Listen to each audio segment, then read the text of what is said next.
Welcome back, ladies and gentlemen, to our Hyrulean High Jump Championship.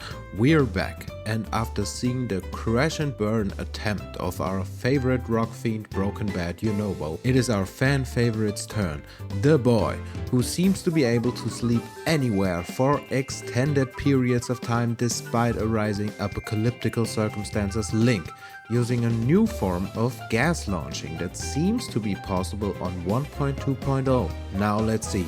He lifts up the stone, ascends, and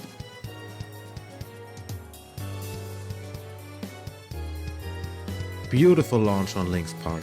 Just a few units short of Great Sky Island, but still amazing launch and a way to go for our procrastinating hero.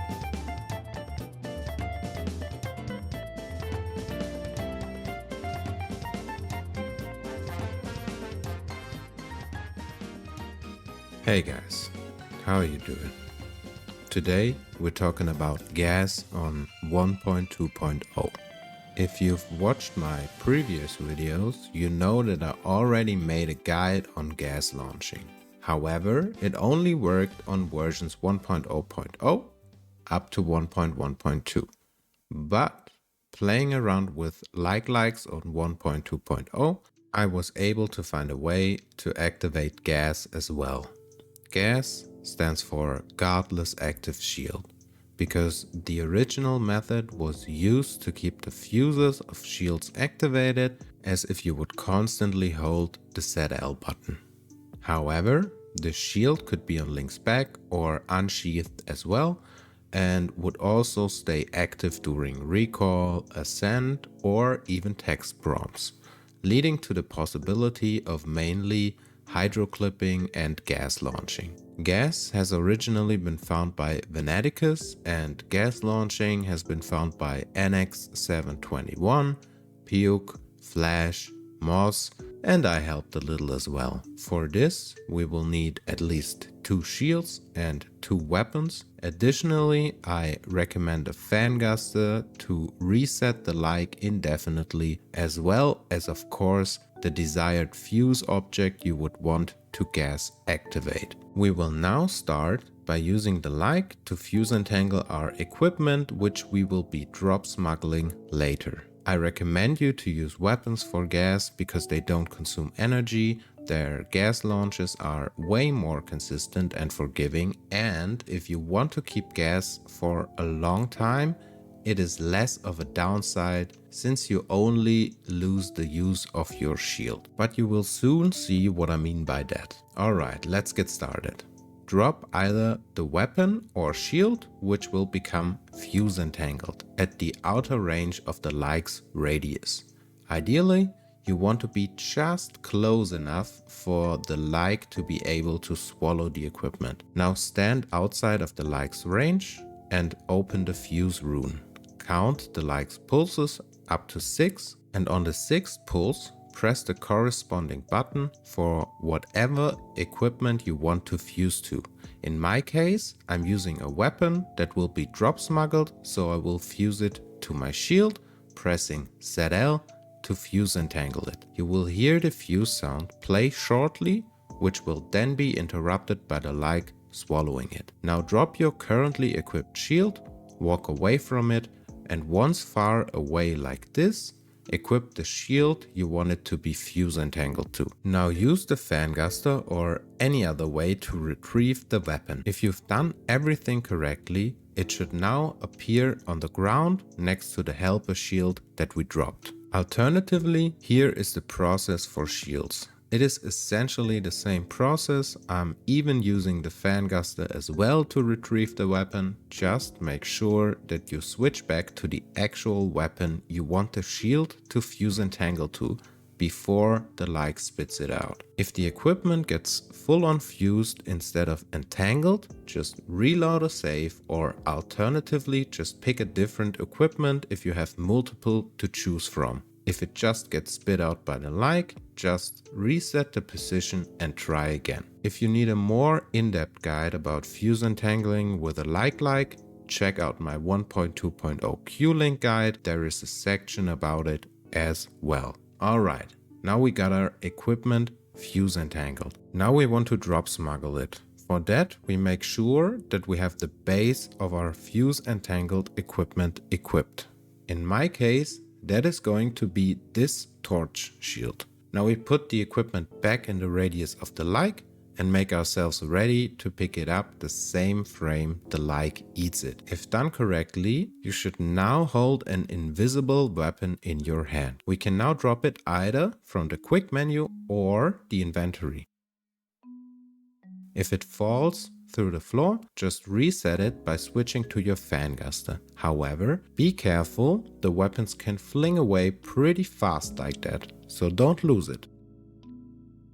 If you got the timing right, the weapon should now be drop smuggled with the added benefit of not having any collision. If you fully retrieve the weapon from the like by interrupting its chewing animation or killing it, the drop smuggled weapon will regain collision, which can be used for drop smuggle flight. However, for our case, I would recommend you to use the collisionless version, mainly because it can be quite a challenge to line up Fuse when you have a constantly active hitbox pushing objects around right in front of you. Just like the Fuse Entanglement part we did before, this part is pretty frame tight as well. Alright, now we're done with the hard part. Take a moment to relax, and hey, if you liked my guide so far, consider subscribing if you're interested in no BS glitch guides and even more. So now we can just set up double Fuse Entanglement to our liking. For that, we just equip another melee weapon, in my case, and whatever we fuse to our currently equipped weapon will also be fused to the drop smuggled weapon. Of course, the same applies for shields as well. With that, we can now activate gas the same way we did in previous versions. So we can theoretically use culling areas to activate it, but 1.2.0 has its very own portable culling. By quick smuggling the base that we fuse entangle to, so in my case the torch shield, we can cull the drop smuggled weapon and their shared fuse as well. For this, we just stand with our back against the wall and open the inventory.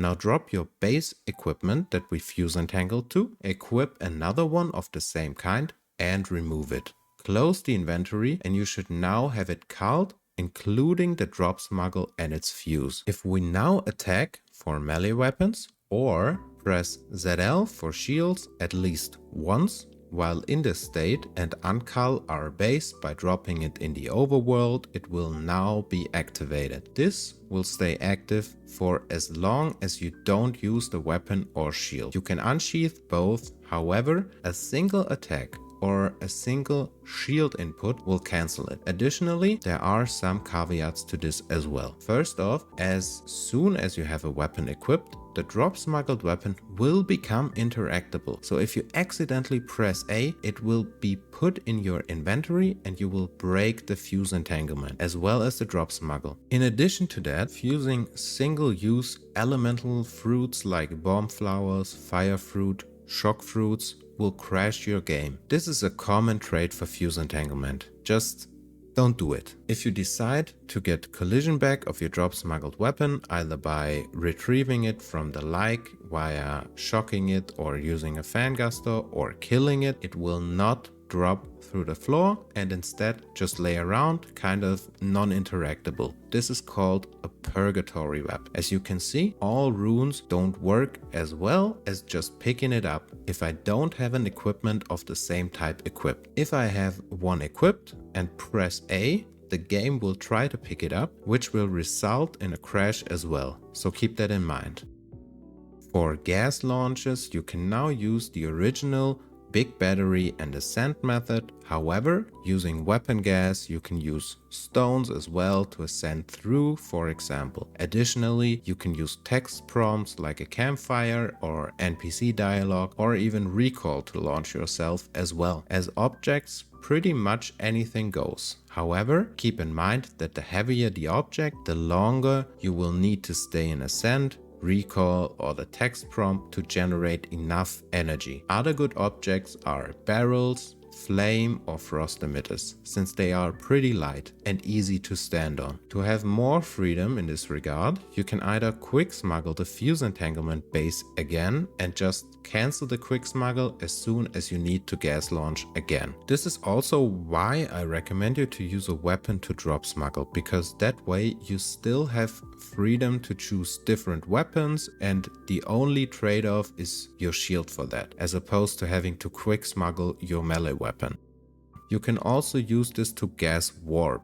This allows you to warp back to where you first activated gas if you void out in water or any other void out area. Keep in mind, however, that this will not work with fangusters for some reason. Any type of emitter or even a Zonai light worked flawlessly for me though. That should be the basics for anything related to setting up gas on 1.2.0. It's still pretty new, so feel free to experiment with it and see if you can uncover even more. Thank you all for watching, and as always, feel free to like and comment. It would truly help me out a lot, and subscribe if you want to see more no BS glitch guides. See ya!